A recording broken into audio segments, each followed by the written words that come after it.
Welcome to the Healthcare Unfiltered Express, where I conduct short video interviews packed with relevant and timely information that you cannot miss. So sit back and enjoy the show.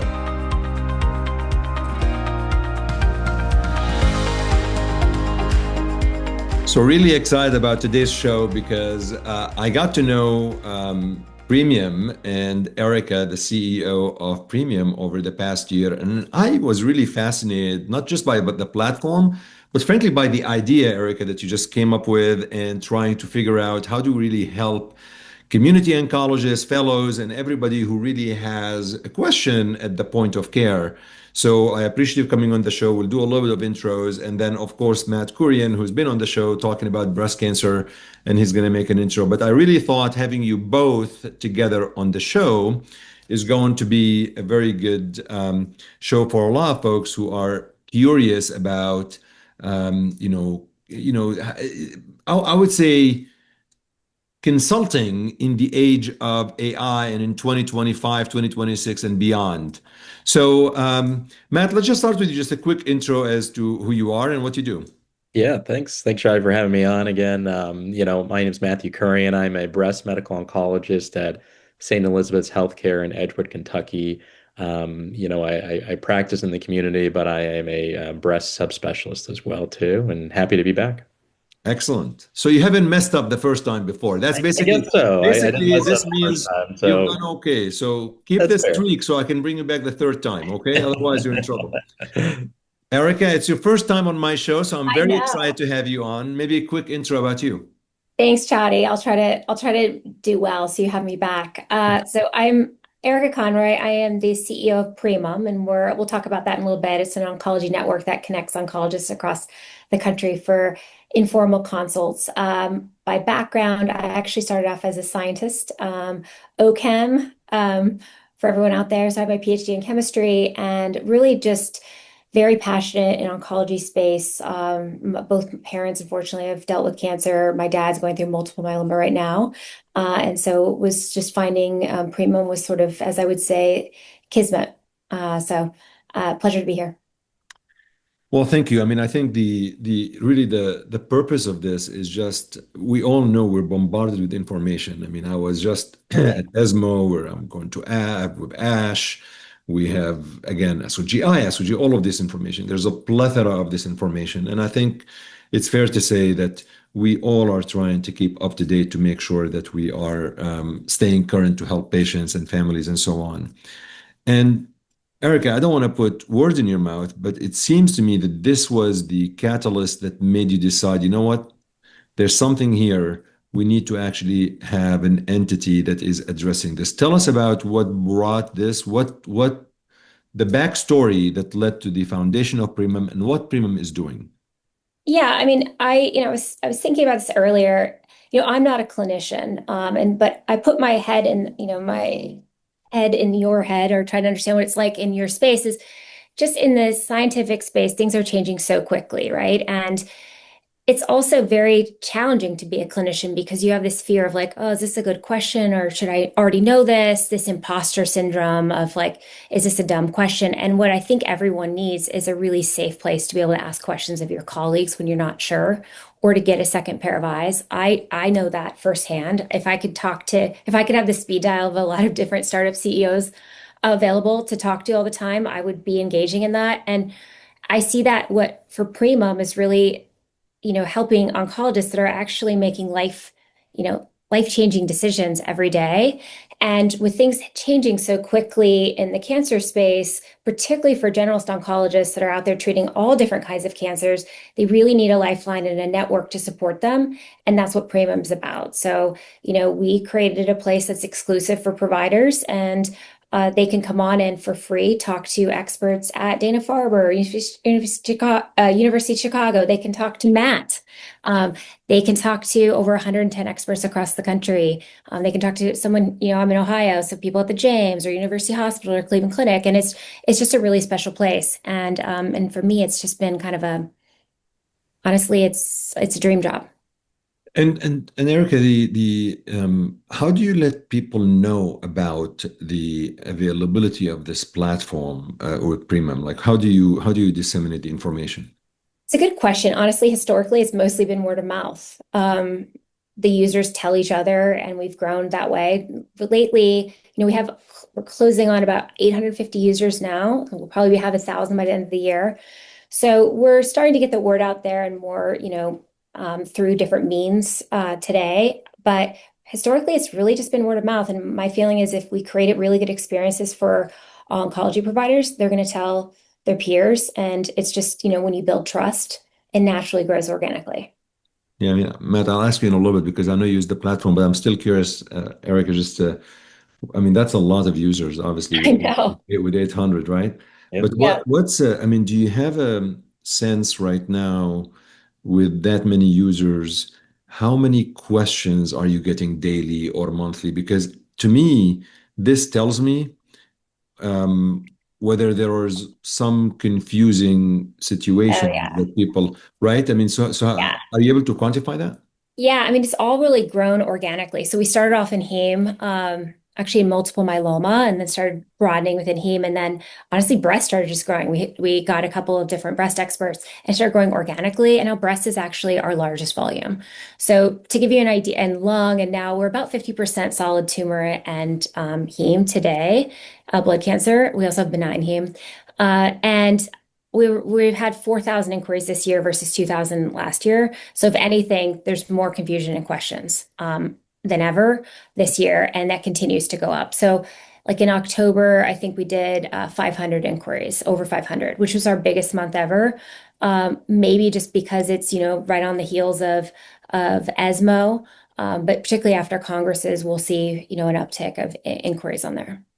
Matt, did you use the platform because you became before you became an attending, like as a fellow, did you use it? Yeah, actually, I was one of the very first users of Primum, actually, almost 3 years ago now, and when I was still in fellowship at that point in time. And I think the draw, I think, as a trainee to me at the time was really, like Eric had said, to really be able to ask more nuanced questions that you were really seeking the answers to potentially to some experts you may not be able to be in the same room with as a fellow, right?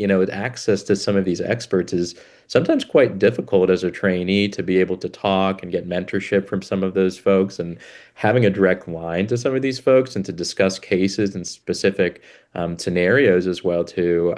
I was sold pretty quickly, and I found that as the platform grew, I became an expert eventually, and then now get a ton of inquiries regarding breast, exactly like Erica had said, that it's increasing because breast oncology is becoming more and more nuanced by the month, right? So as a result of that, I think there's a lot of more inquiries in terms of what do I do in this scenario? How do you incorporate the newest data? NCCN and all these other guidelines don't take into account what just happened a month ago, right? It takes them months, years sometimes to update their guidelines as well too. So what does the practicing oncologist now do with that information now? And I think that's where I think the platform really shines as a result of that. So, I mean, somebody may ask, well, I mean, let's say you're a fellow, you're at an institution. I mean, you have like a lot of attendings at your institution. I mean, why go outside of your institution to ask somebody that you are not in the same entity? Why would you need to do that? I mean, you have enough people where you're training. Yeah, 100%. Some people may not feel comfortable maybe potentially talking to, their attendings as well too, a fear of being judged as well too, or not being as smart, for the, questions they may be asking as well too. And then, as well as I do, if I talk to someone, at MD Anderson and then talk to someone at Dana-Farber as well too, you may get completely different ideas there in terms of how to approach that case, right? So I think that it's more of, getting as many opinions as you can and really making a decision for yourself at that point in time of what you think is going to be the best for the patient as well too. And I think that's where having access to those experts is quite helpful. I also think there's a secondary gain, in my opinion, which is networking. Yes, I 100%. think I think it's so important whether you are a community attending physician or a fellow.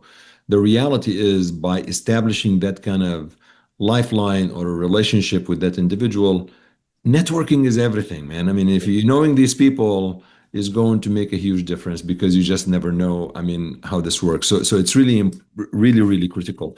So Erica, what are the, I mean, you're the CEO, like what are the, as you think about this, how are you, it's hard as a CEO, as the leader, you have to bring innovation, technology, AI into all of this. How are you like, tell us about the platform and how you're bringing the innovation into the execution on the platform. Yeah, yeah, absolutely. So at the foundation, what we've created is a place where, oncologists can go to connect with each other, which is great. And that's mostly medical oncologists. Um, Basically 99% of our experts are medical oncologists. What we've started to do is add things like to do more multidisciplinary discussions. So we now have radiation experts in lung. We also have surgery in lung. We're adding the same thing in breast. We've added the ability to ask multiple experts the same question. To Matt's point, it's like it's very interesting to see how are people practicing in different areas of the United States and what are they thinking about and how do they think about the data. But we're sitting on 6,000 inquiries now, right? Or 6,500. And so we're really starting to pull that in to help our users not only understand what they learned, but learn from everything else that everyone else learned. So we actually make every inquiry available within the platform for others to read from, and it's all completely anonymized. So our providers feel safe, and they feel safe on the platform. They can also ask questions anonymously, but that information is incredibly valuable to our users too. Is we have some that come in and read all the inquiries, and ultimately we're going to be taking that to be able to kind of feed into a question you ask. When you ask a question, can you learn from other people's questions at the same time? And can we surface that? And then there's this whole connection of clinical trials. I see it on the platform where Yeah. an expert will say, consider a clinical trial. And then it's like, well, what's the next step? Yeah. How do you connect it to those? So lots of different things there, but we kind of think of ourselves as the like last mile in oncology. We're the place right before you decide what to do when you need a little bit of guidance. Um, you said that the users, they don't have to pay, they just can log in and use it. Totally. Well, so how can you, How does that work? I like I've got using my part-time job to make that work. no, I mean seriously, like, Yeah, we right? pay I the mean, experts. I know. so What is this how system? can you Debt sustain the operations? business? How can you sustain a business model like that? Yeah, so really, it's really three things. So yes, it's free for the oncologists. We compensate our experts to answer the questions, and then we actually work with biopharma because we essentially reach a group of oncologists that they aren't reaching through their teams. We're reaching oncologists that may not prescribe, may not see as many, like in breast, may not see as many breast patients as those that they focus on, but they're seeing them enough that it really matters when you're looking at an aggregate. And so what we can do is we can essentially reach a group of oncologists in the United States that they're not going to reach and likely will never reach because they're not going to be on advisory Right. boards, they're not going to be at conferences, they're not on social media, and amplify their voices. And so we can see things where we can tell them, hey, there's these gaps or oncologists are wondering that, help us solve those. And so really, it's kind of a win-win-win where oncologists have a place to feel safe and secure. And at the same time, we're using that to actually solve their problems. Because I don't like to just show all the problems. It's like, let's solve them. Right. So, Matt, if I have a question, I just go to a Perplexity or Chat GPT. I don't know why do I need Primum? I mean, come on, I mean, I got like Chat Why do you GPT. need Matt? I Yeah, mean, what, right? I mean, everybody's using AI and chatbots and so on. I guess I'm just not pushing back, but I mean, sure. the reality is that's what's happening, right? Even up Of to course. date, there's like an AI in up to date right now and so on. There's Totally. open evidence, right? I mean, Yeah, so of you'll need course. to convince me that despite open evidence, despite ChatGPT, despite up to date and so on, I still need to use Premium. Yeah, no, that's a very good point as well. And I think that in the age of AI is the very shiny new object that's in front of us right now that I think is slowly more and more oncologists are wanting to use this and other clinicians are wanting to incorporate AI into their decision making as well too. I think that anytime I talked to someone about AI within this, as well too, is your data, or the platform you use is only as good as the data that's put into that as well too. And so we know that, and I worked for, some companies in building some of their AI models as well too. And a lot of them may hallucinate as well too. So the information you may put into Chat GPT may not be the most up to date or something that, may not be the most accurate as well too. So we have to take caution with some of these resources as well too. But things like you said, open evidence, that now are incorporated within NCCN, other companies now working together with those. I don't use these as in competition with each other. I view them as sort of used together. I would use open evidence together with this platform to sort of amplify my decision making as well, to be, Can from you can you 70% can you accuracy to share 100%. yeah, So. can you share an example when you were a fellow that you actually like what kind of question you asked when you were a fellow? Yeah, so I would say, when I was a fellow, I would say the questions that I would try to ask really were maybe more, trying to understand, more the how that new trial is going to be applied into someone's practice as well, too, before it was becoming incorporated into guidelines. Is sort of the questions I asked, really, and when are these experts incorporating these things that may not be totally FDA approved yet, but potentially maybe offering a solution for someone, a good solution and treatment option for a patient as well too. So, I think those are sort of the Right. scenarios that I would bring up as a fellow. Now, a couple of years into my practice as well too, the questions are now more nuanced in terms of, now I know that there's this data set and this data set exactly, and I just want to hear what someone else has to say, right? So it's sort of like a mini tumor board in a way, right? But you're having other experts, that may be able to weigh in a different way than folks at your own institution. For example, in my institution, there's one other breast oncologist with me as well too. So, you know each other well, but it's nice to have other Of opinions course. within that too, to make a decision within that. So I do think that, these things I think I use in conjunction with each other, but and not separately. And I do think, Primum is a little bit different in the sense of that it's a real time, like human up to date, of like being able to bounce back and forth between someone, and be able to ask some of the more nuanced questions that don't fit specifically within guidelines, right? Because as well as I do that nothing's black and white, right? There's a lot of gray, you Right. know, gray is where we struggle. So. So my litmus test, Erica, is after ESMO, you said a lot of uptake in questions and so on, right? Like, maybe we can do like a case exam. I mean, just trying to think like what type of Yeah. questions are you getting? And maybe Matt can comment on that because I think that's important as maybe that will be our last part of the podcast. Yeah. Matt, you want to maybe talk about a couple? We could talk about something around the Destiny Breast Like 5 or what? 11 Yeah, I mean, prep. give me an example of Yeah. something happened after the meeting where people really wanted to get things, just at least for folks who are listening and Yeah. viewing this, get an idea, and then we part ways. Yeah, so I think that the one that's coming out of ESMO, is the Destiny Breast 05 and Destiny Breast 11 studies that were put out there, and looking at the adjuvant use of TDXD, in a HER2 positive metastatic or in the curative setting as well too, versus neoadjuvant, TDXD as well too. And this is quite a hot topic, I would say, that we're definitely getting more inquiries, and I've received some as well too that are really trying to understand exactly these are two different drugs in two different settings. One's in the neoadjuvant setting, one's in the adjuvant setting. How do you make this decision? And interestingly, if you look at some of the inquiries as well too, and I've been to other meetings as well too since then, there's not good consensus about this, So I've been at some meetings where some experts, that are academic experts have said, they are leaning more toward the adjuvant setting of using TDXD, and they think that, they feel that, we could potentially cure very high risk folks, and prevent them from becoming metastatic. And then there's another group of folks potentially that say that using in the neoadjuvant setting may increase the risk of side effects and there was a problem with one of the arms and, in terms of it closing early, the comparator. So there was a lot of questions surrounding that. So I think a lot of these inquiries are surrounding exactly, should we be incorporating this new drug into practice now as well, too, before guidelines update? And no one really has the answer. And you'll see that from one expert to the other, you may be getting some slightly different answers. And that Right. definitely can become confusing to folks. But that's where we sort of lean on a little bit more expertise regarding your specific patient and how that may fit into your case as well, too. That's really amazing. Putting this into context is really great.